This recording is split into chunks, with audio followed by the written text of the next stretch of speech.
ever notice how you come across somebody once in a while you shouldn't have messed with? That's me. I am not an African American. You're an Oreo cookie, white in the inside and black on the outside. I don't have an afro, I have an Amerifro. Talking that idiotic stuff you talk about, I will slap you. Go ahead, make my day.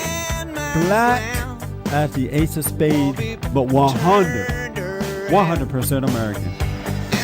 Heard around the world by everybody and their mama. The Jesse Lee Peterson Radio Show. Talking about voter intimidation, voter fraud, the Democrats are fighting to prevent, quote-unquote, minorities from having to get ID in order to vote. And they're upset at Ohio and other states who passed laws that says that you got to have an ID in order to vote. And the reason the Democrats are so mad about it, because the Democrats are the ones who are doing this themselves. It's not the Republicans who are doing it, it's the Democrats who are doing this. And here is some proof of that from 2008 primary with Barack Obama and Hillary Clinton. Michelle Thomas was interviewed on the rampant fraud in Obama campaign during the 2008 primary.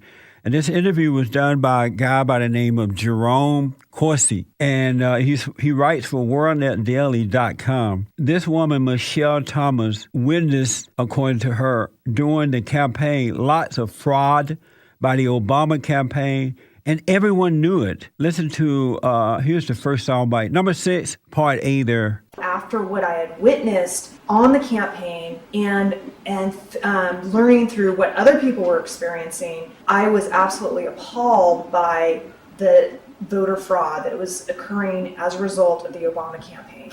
I saw in Nevada when I went the Obama campaign people basically stealing the caucuses. They were throwing away votes. They were intimidating Hillary people from even getting into the place to vote. It was very systematic. They were like tearing up votes. They got basically control over the caucus packets and they manipulated the vote from there. And I had gone to Pennsylvania and I met a lot of other volunteers that were telling stories very similar, that were experiencing things all across the states. I couldn't believe the media was not reporting on the obvious fraud that they were witnessing themselves. I mean, like everyone knew the Obama campaign was stealing the election. Wow. Again, this is Michelle Thomas. She was Hillary Clinton 2008 campaign worker, a Democrat. She said that Howard Dean and Nancy Pelosi were changing the rules as the primary went along to make sure Obama won. The head of the DNC was Howard Dean at that time. And Nancy Pelosi, in her leadership role as Speaker of the House, were allowing it to happen. And they were changing the rules as the primary went along. It was very systematic from the leadership of the Democratic Party that they were never going to let Hillary win the nomination. And it did not matter what the people were voting for. In June, the Democratic Party and the media declared Obama the winner of the nomination when he, in fact, did not have enough delegates to actually win the nomination. And the Hillary people knew that. And in fact, they were only about 14 delegates apart if they were to actually have counted Florida and Michigan fully. When Howard Dean went on the news and he said that they were not going to put her name to nomination and allow the delegates to vote at the convention, and they were going to have Obama get the nomination by unanimous acclamation, that is when I was appalled that that could even happen. And I actually took 3 months off and spent my own money and worked with volunteers all throughout the states to somehow force Hillary's name into nomination. Wow. The Obama camp tried to prevent Hillary names from appearing in the nomination. They couldn't even vote for Hillary because Obama didn't want that to happen. This is the Democratic Party. I'm telling you, Obama and the Democrats are evil people. Well, at least these folks in his camp, evil people. Michelle needed a super delegate to present her petition for Hillary at the convention, and a black female delegate agreed to deliver the petition, and died of a supposed brain aneurysm 2 weeks before the convention. To submit the petition, we had to have a superdelegate sign another piece of paper that my lawyer had devised. And they were the ones who would actually nominate Hillary's name officially to the convention floor. And we had been talking to, at the time, the Congresswoman from Ohio, Stephanie Tubbs Jones, who was an African-American lady who had campaigned for Hillary from the beginning to the end, and she never wavered in her support, even though she had major threats from the Obama campaign and through the Black community that she needed to switch her support. And so what happened then? Well, unfortunately, Stephanie Tubbs Jones died of a supposed brain aneurysm 2 weeks before the convention. Wow. I remember when that woman died. She was a Black Democrat out of Ohio who supported Hillary.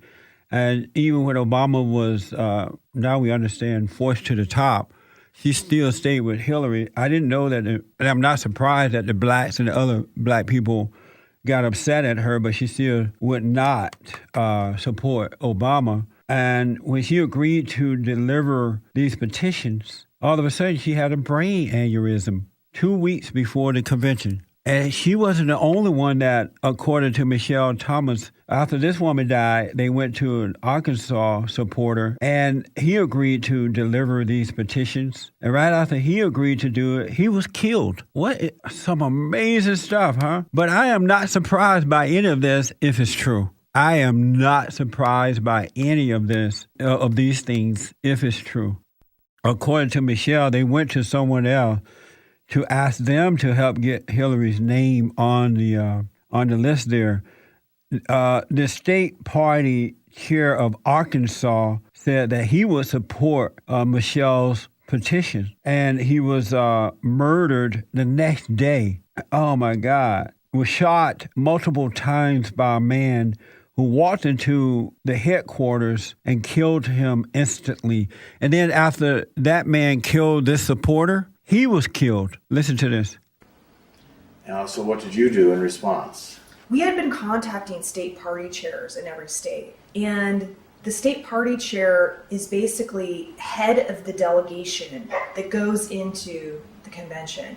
And not one state party chair got back to us except Bill Gwatney, who was the state party chair of Arkansas.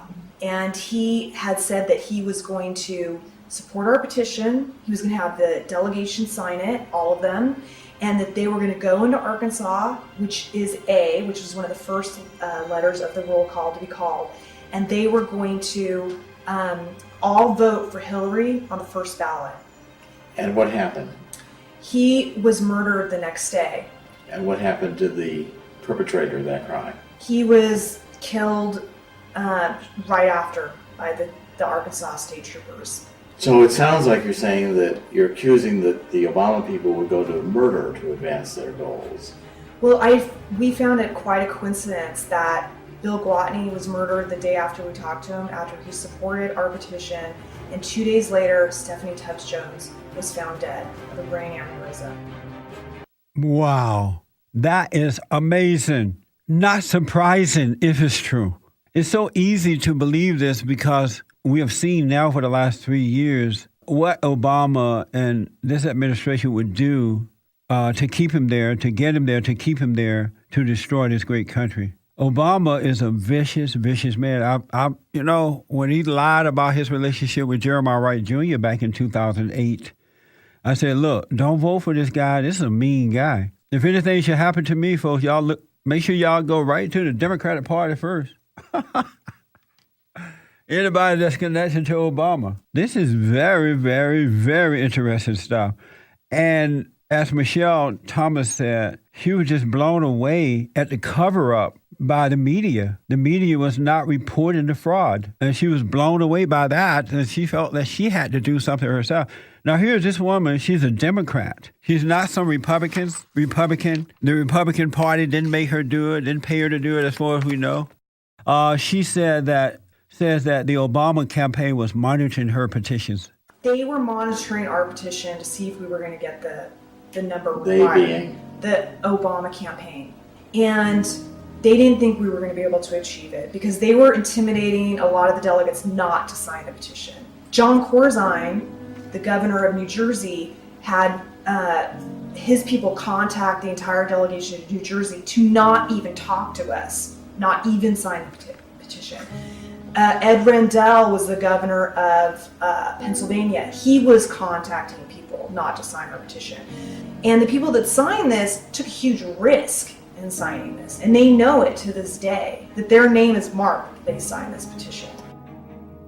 What I heard from several state party chairs were that the DNC would not give any money to the down-ticket Democrats if the delegation did not deliver 51% of the vote for Obama, regardless of how the state actually voted. It was just all a fraud. The whole thing was a sham. John Corsi declared New Jersey unanimous for Obama when Hillary won that state by 10%. Wow. Michelle was asked why she came forward. What made you decide to come forward with the story now? Well, I have actually told the story to numerous news reporters, and no one has ever reported it. I've left the Democratic Party for good because I don't want any part of a party that is that corrupt and has no respect for its party members or the actual right to vote. I also care about my country, and I believe that the rule of law is being eviscerated. I will do anything to expose that Barack Obama is a total fraud on every single level. He did not win the nomination of the Democratic Party. It was stolen by his people and with the help of the leadership of the Democratic Party. And I believe that his whole life story is a fraud going back to Chicago. And the more people realize what he is, the better, because then we'll have a chance to possibly save this country. Wow. Compelling. Wait until you hear next week. This has been the Jesse Lee Peterson Radio Show, produced by Bond Action. To access the full version of this show, visit us on the web at bondaction.org.